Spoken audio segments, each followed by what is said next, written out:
Bestia asesina, el doble femicida Pablo Laurta, que es la otra historia conmocionante esta semana, estaba por ser trasladado en estas horas de Concordia a Córdoba para prestar declaración por el doble femicidio de Luna y Mabel.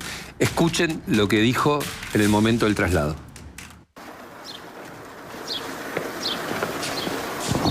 Laurta, ¿algo para decir? ¿Qué hiciste con Palacio? Todo fue por justicia. ¿Cómo? ¿Qué dijiste?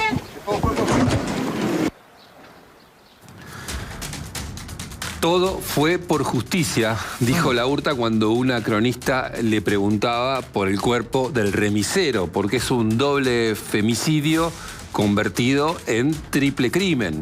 Un doble femicidio, 2 mujeres asesinadas, pero antes de eso, el asesinato de un remisero que había contratado Laurta para trasladarse, después se queda con su auto. Ayer se confirmó que el cuerpo encontrado es del remisero desaparecido. La cronología es macabra porque este personaje actuó con una frialdad, si se quiere, espasmódica, a tal punto que también ayer nos enteramos que había estado practicando para navegar en kayak, para poder cruzar desde Uruguay hacia la Argentina, cosa que finalmente hizo. Si podemos ver, hoy estábamos repasando con Vanina el paso a paso. Ahí está el recorrido de ida de Pablo Laurta. Uno desde Uruguay, Laurta cruzó hasta Puerto Yeruá, Entre Ríos, en canoa. Remó 800 metros por un paso clandestino. Ayer decíamos que es muy, pero muy fácil hacer este tipo de cruces en esa frontera completamente abierta, que no implica ningún límite para nadie. En el segundo tramo de su cronología asesina, en Yeruá se tomó un auto hasta Concordia. Ahí aparece Palacios, contratado por $1,5 millones de pesos, un Toyota Corolla. El viaje duró unos 46 minutos. Ahí está Martín Sebastián Palacios en la foto, el chofer que finalmente se confirmó que fue asesinado y recién respondía a Laurta. Todo fue por justicia, macabro. Y el tercer paso, Palacios llevó a Laurta hasta la provincia de Córdoba, donde el presunto femicida, ya casi no hay dudas de esto, asesinó a su expareja y a su exsuegra. Luego se escapó con su hijo de 5 años y empieza otro raid. Están las imágenes del momento, también son estremecedoras las imágenes de los minutos posteriores al asesinato, al femicidio, que Laurta está jugando con el pequeño P, no vamos a decir el nombre, en la puerta de la casa, mientras espera. Ahí están las imágenes, está el chiquito y el asesino jugando ahí en la puerta del domicilio donde Laurta acaba de cometer el doble femicidio de Laura y de Mabel. Según los investigadores, el sospechoso planeaba volver hasta Puerto Yeruá y desde ahí remar en canoa otra vez hasta Uruguay, donde se escaparía con el menor. No logró concretar ese plan.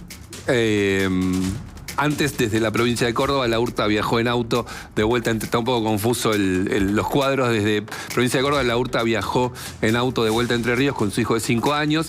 Se alojan finalmente en Gualeguaychú, en el Hotel Berlín, donde nos conmueve también las imágenes del momento en que es detenido. Nos conmueve porque queda el niño ahí, según la reconstrucción de ese momento en el que los 2 policías ahí se están llevando a Laurta con la bandeja del desayuno, y el niño dice: ¿por qué se llevan a mi papá? Y un policía da la orden de que contengan al niño. Todos nos preguntamos por ese niño, ¿no? ¿Qué será de ese niño y cómo seguirá su camino en la vida?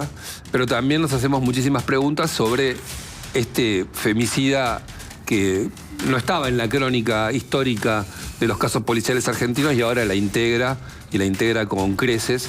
Pablo Laurta es la nueva bestia de la que todos hablamos, y nos preguntamos qué tiene en la mente una persona que puede planificar y ejecutar estos crímenes con tanta eficacia y con tanta frialdad. sin perder el control. ¿En qué momento un personaje así, después de hacer lo que hizo, colapsa o no colapsa nunca? ¿Cuándo colapsa emocionalmente una persona que comete este tipo de crímenes? Está con nosotros Ricardo Yuri. Ricardo Yuri es un comisario retirado de la Policía Federal que participó en casos de muy alto perfil, muy conocidos, por ejemplo, el caso de Ángeles Rawson, entre otros. Es docente en el Instituto Universitario de la Policía Federal, licenciado en investigación criminal y fue jefe de las divisiones de trata de personas y triple frontera. Gracias por venir, Ricardo. ¿Cómo va? ¿Qué tal? Buenos días. Buenos días a todos. Bueno, se puede, a ver, bueno, pensemos en este hombre. Nosotros, en lo que es la criminalística, sí. no vamos a analizar la estructura mental, porque eso ya depende de una perfilación criminal, claro, que la tiene que hacer un psiquiatra o, sí, o un psicólogo, pero sí lo que nosotros, el método que nosotros tenemos es para analizar la estructura del delito y un análisis de la conducta, que es lo que va realizando, digamos, el sospechoso en el marco de un delito determinado, simplemente para poder comprender, ¿no?, el por qué actúa de diferente manera, o en el caso, por ejemplo, de las dudas que se generan con el remisero, por qué la muerte, por qué esto, por qué el otro, desde un análisis de razonamiento, ¿no? Sí. Que tiene que, digamos, no es una intuición. Podemos crear inferencia. Por ejemplo, una inferencia es, teniendo el dato de que se tomó un taxi hasta la terminal, muy posiblemente desde la terminal pudo haber hecho el recorrido hacia Gualeguaychú con micros directo o o indirectamente, tomando dos empresas, o también podía haber tomado un vehículo particular, en este caso un remis. Exacto. Quizá un poquito más improbable, por una cuestión que, bueno, después vamos a hablar, que tiene que ver también con la educación ciudadana, las políticas públicas, para que la ciudadanía digamos, conteste en detectar tips. Porque, por ejemplo, a la tarde, en una terminal de ómnibus, aparece una persona, mira, necesito ir urgente a Gualeguaychú o Concordia, no sé dónde lo llevó. Voy con un menor. Sin valija, sin nada, urgente, cerca de la frontera, y bueno.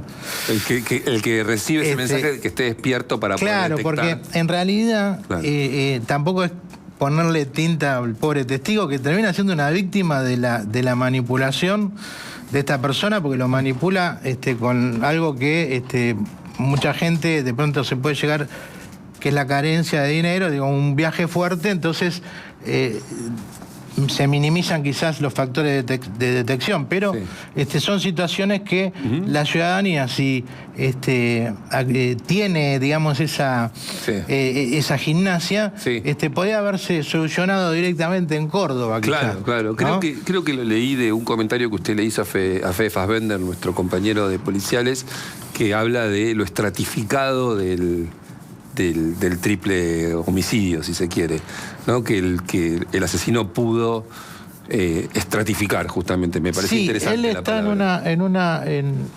una estructura paranoide de dominio, lo cual implica, en esa estructura, él necesita tener dominio y control de todo, al extremo. Al extremo. O recuperar ese dominio y control. Acá tenemos dos situaciones. Necesita el dominio y control para la parte, digamos, logística, la fase logística, la preparación para cruzar, contactar previamente al remisero, crear un vínculo de confianza. Claro. ¿Por qué? Porque no cualquiera... A ver, preguntémonos, ¿por qué si yo estoy en Buenos Aires me contratan para ir a Corrientes, a Entre Ríos, y de Entre Ríos a Córdoba? ¿No tiene a nadie más cerca? Entonces, para disminuir esa sospecha, la confianza, ¿no? Ya hizo un par de viajes, ya va quebrando la voluntad por la confianza. ¿Sí? Ya tenía planificado matarlo al remisero. ¿Por qué? ¿Por qué se sabe? Lo tenía, no, es en parte del análisis de la estructura y de la conducta de esta persona, por lo que él hace. A ver, si vamos a hacer un parámetro, ¿por qué no mató al remisero que lo llevó a Gualeguaychú? Porque está en otra etapa. está en la etapa que vos nombraste de que perdió la estructura psicológica, se derrumbó después de pasar por la fase emocional. Sí. La fase emocional es el femicidio. Ahí es Que para mí se inicia con la quema del auto, unos días antes. Pero no entiendo por qué mata al remisero. ¿Para qué? Porque el remisero esta es parte de la logística. O sea, en el asesinato del remisero no hay ninguna situación, emocional. Vos tenés que entrar en la lógica del homicida, que es difícil. En la lógica del homicida, o sea, en mi lógica no habría necesidad. Claro. En la lógica de él, él necesita control absoluto. Claro, es una persona que... Si él deja a una persona, primero que la contrató para ir a Santa Fe, no va a Santa Fe, Ah, claro. va a Córdoba. ¿Qué le explica ahí? No, cambio de planes. También es una molestia. Él ya había planificado matarlo y quedarse con el vehículo, la movilidad. Cuando entra en la fase emocional, él quema el vehículo. Ahí comete un error táctico. ¿Por qué? Porque se queda sin transporte. O sea, una vez cometido el femicidio, no tiene transporte. Tiene que ir ya en la fuga a un remisero y ya no le importa. Ya no le importa. No, en esa etapa no. Ya no puede... Porque ya se quebró emocionalmente. Ya empieza está a dejar huellas por todo. ya no empieza a razonar con la misma, digamos, lógica Claro. que al principio cuando estaba en la etapa de Planificación. De planificación. Ricardo, tengo muchas dudas. Pero, sí, no, es que es complejo. Claro. porque Tampoco la- es- lo Porque es muy sabemos. difícil Claro. nosotros, desde Claro. nuestra cabeza, tratar de... Nosotros interpretamos esto Claro, y obvio. puede no ser. No, Claro. no, Sí, pero, pero usted pero tiene para experiencia en seguir eso. su razonamiento y esto que nos explica. El quiebre emocional es cuando comete el femicidio, pero no estamos hablando de una persona que es un asesino profesional, que se dedica a matar. Claro. Cuando mata por primera vez, ¿no te pasa nada? Porque digo, está bien, no es alguien que Mató al conociera yo, remisero. pero estás matando a una persona. Lo que pasa es que desde qué la manera, además, ¿no? desde No, la- pero, con una digo, además eso brutalidad. no te Sí. Sí, lo que pasa es que, bueno, acá tenemos el análisis psiquiátrico de la estructura mental y nosotros tenemos otra clase de análisis porque no estamos haciendo, digamos, un diagnóstico. No, pero digo por lo del quiebre emocional que usted decía, por el otro sí genera un Es que quiebre emocional y el primer asesinato no. El quiebre emocional, porque él no está conectado emocionalmente al primer, no lo conocía. digamos, al remisero. Sí está conectado emocionalmente a sus víctimas, mujeres, pero conectado emocionalmente, ¿por qué? Porque él las odiaba, Claro. o sea, hubo un proceso de odio y de bronca y que se fue generando en el tiempo. O sea, él cuando, a ver, cualquiera de nosotros tenemos un problema, qué sé yo, no sé, con determinada situación, ¿no? Y hay un grupo de personas que dicen tener el mismo problema, te acercás, ¿no? O sea, como se acercan víctimas, ¿no? de violación, Sí. o de se crea una femicidio. comunidad. Se crea una pequeña comunidad. La comunidad en sí misma no te dice anda y mata. No, claro. Pero es un contexto que sí puede ser determinante en la decisión individual de la persona. ¿Usted dice por la participación de este hombre en Varones Unidos? Claro, porque yo escuché que la participación, de que el mensaje que daban, entonces había que tener cuidado. Yo digo, las ideas esas no matan, porque no le dicen andá y matá, hay que matar. Ellos están en una situación de victimización. Son víctimas de lo que quieras decirle. Él se siente víctima. Entonces se acerca Él está porque convencido de eso. tiene, digamos, en su Más allá de la- lucha, de la digamos, en verdad. su lucha, tiene gente que le, sí, pobre, Claro, claro. te comprendemos. Ahora, la decisión que toma él ya pasa Claro. por una cuestión intrínseca, analizable, digamos, psicológicamente, pero que está relacionada con el poder, el control. Ahora, una vez que él comete, ahí se le acaban los argumentos, por eso viene el derrumbe emocional. Claro, sin embargo, hay como una convicción de lo que él de que está bien lo que él hizo, porque cuando le contesta a la cronista, a la notera, fue por justicia, o sea, como diciendo, Claro, hizo un yo- acto de justicia, o Yo sea, lo que está yo, bien. No, esto es tremendo. Quizás tremendo. quizás es un ejemplo, porque tiene adoctrinación, o sea, esta gente hay gente que está adoctrinada y comete hechos, pero en la convicción. partamos de la base. Sí. Por ejemplo, yo te doy el ejemplo, el kamikaze, que se suicidaba, tenía Que se un lanza a la adoctrinamiento, muerte. pero tenía una convicción. Bueno, esa convicción no la quebrás. Si la persona quiere matar, va a matar. Claro. O sea, por más que vos le pongas lo que le pongas, tarde o temprano va a matar. ¿Pero por qué? Porque nosotros aplicamos metodológicamente una concepción equivocada y que está dentro del entorno de las masculinidades, ¿no? Sí. Fíjese que usted es víctima de violencia de género, acude a la justicia. Las soluciones notifican al hombre por ejemplo, que se vaya de la casa. Sí. Una perimetral y un botón antipánico. El hombre rompe la perimetral. La perimetral. La perimetral. Se te aparece a 5 metros, no la violenta la perimetral, pero te acosa. A 5 metros de la perimetral. Lo ves pasar. Justificativo. Y yo tengo que pasar porque vivo del otro lado, por ejemplo. La mujer está en un estado de terror, No. de Claro, indefección. claro. A vos te pueden poner un policía. ¿Cuánto va a durar? No, claro.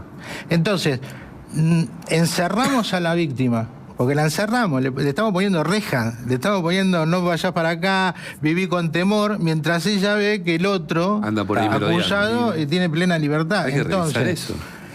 es que estamos focalizando mal. Claro. Nosotros no tratamos y encima no salvamos al futuro autor.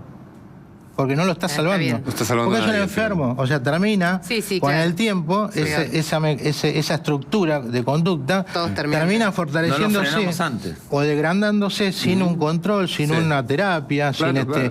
sin que él entienda que la relación se terminó, que hay que ir por otros canales, que hay que construir sobre esas víctimas invisibles que quedan. Que son los chicos. ¿No? Porque acá hay víctimas invisibles que quedan con un trauma para toda la vida. Sí. Y que de pronto también el día de mañana ¿Es probable pueden que ser- ese niño haya visto el Eh, episodio?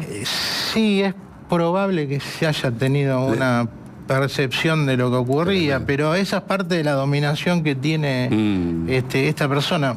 Bueno, entonces yo le decía, No, le quería preguntar por el... lo que él dijo Sí, a ver. es justamente ratifica la estructura de paranoica Dominante. dominante. Claro. lo hice por justicia. Pero- Él se auto... Pero ¿cómo no se después no se No. arrepiente? Quiero de- preguntar- No, pero se justifica él. Porque él tiene que justificarse, una persona No, pero yo normal. escuché tiene- eso y digo, lo que siento que está diciendo es lo volvería a hacer.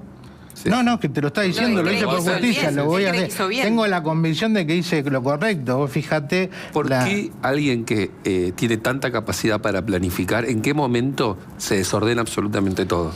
¿En qué momento esa persona que planificó con tanta Claro, frialdad... perfecto. Yo quiero ir al Mindhunter, quiero ir a la mente del asesino. Sí, es Digo, diferente, ¿en qué pero bueno, momento hace todo mal? en lo conductual empieza a hacer todo mal cuando entra en la fase emocional. Claro, cuando ya es todo de emoción dominante. Claro, porque por ejemplo, si vos estás en la estructura instrumental, eso por ejemplo abarca la estructura instrumental dominante, abarca la organización criminal, abarca el sicariato. Es instrumental, no tiene un contenido emocional. Claro. El tipo lo contratan, va, ejecuta y Y se chao. va. Se terminó. No hay emoción. No hay ninguna clase de emoción. Claro. En esta estructura de paranoia dominante entra en determinado momento la parte emocional porque foco del odio de él eran estas dos mujeres Claro. que estaban ejerciendo sus derechos, pero bueno, él lo veía como un avasallamiento de sus derechos, de que él era una víctima, o sea, y ellas no eran las víctimas, sino que era él, Claro. de que hay un feminismo que destruye, digamos, las masculinidades. Bueno, no es así, pero bueno. Muy Le estaba interesante, convencido de Ricardo. otra cosa, claro. Gracias, Ricardo. Bueno. Muy interesante. Ricardo Yuri, ex comisario retirado de la Policía Federal, participó en casos de alta resonancia mediática, como por ejemplo Ángeles Rawson, también fue licenciado